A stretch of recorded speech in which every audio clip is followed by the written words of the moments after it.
Mueller interviews with senior White House officials coming up. Washington. CNN. Investigators working for special counsel Robert Mueller are scheduled to interview additional senior White House officials in the coming weeks, adding to their list of high-profile interviews and pushing the investigation closer to President Donald Trump and his family.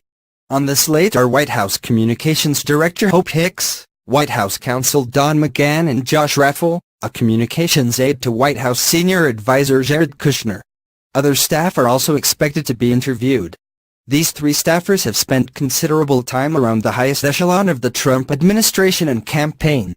Given their involvement in some key events under scrutiny by the special counsel, Mueller's interest in talking to them signals continued focus on Trump and the White House. It is my hope and expectation that shortly after Thanksgiving, all the White House interviews will be concluded, White House special counsel Ty Cobb told CNN on Thursday.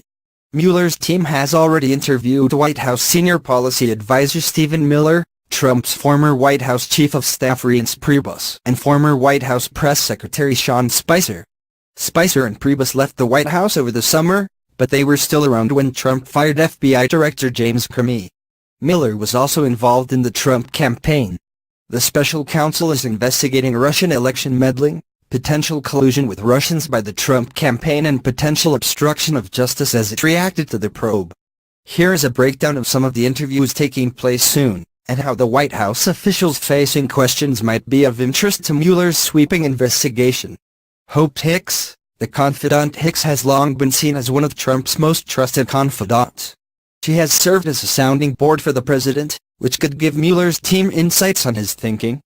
Her work for Trump intersects with the Russia investigation in a few distinct ways.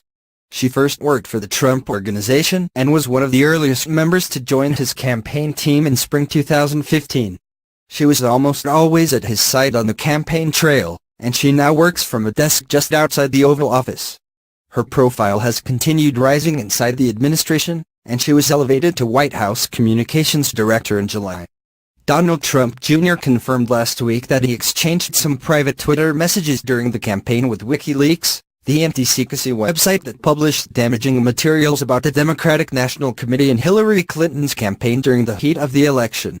After the first exchanges in September 2016, Trump Jr. informed a group of senior Trump campaign officials including Kushner over email. Kushner forwarded the email to Hicks, according to The Atlantic, which first reported the story. Trump, 71, does not use a computer, and Hicks would regularly print out articles and memos for him during the presidential campaign. Mueller's team will likely want to know if she shared Kushner's email with Trump and if there were any additional discussions about WikiLeaks. On at least two occasions, then Trump campaign chairman Paul Manafort emailed Hicks asking her to dismiss questions from reporters about his international dealings and his relationship with Russian oligarch Oleg Deripaska, according to the Washington Post. Manafort was indicted last month on charges stemming from his lobbying work before he joined the campaign for Russia-friendly clients in Ukraine. He has pleaded not guilty to the charges.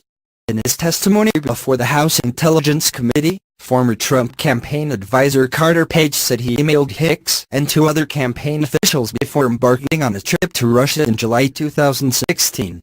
Page insists that the trip was unrelated to the campaign, though he admitted asking campaign officials for input on a speech he delivered at a Moscow university. Days after the election, Hicks issued denials on behalf of the campaign that haven't held up.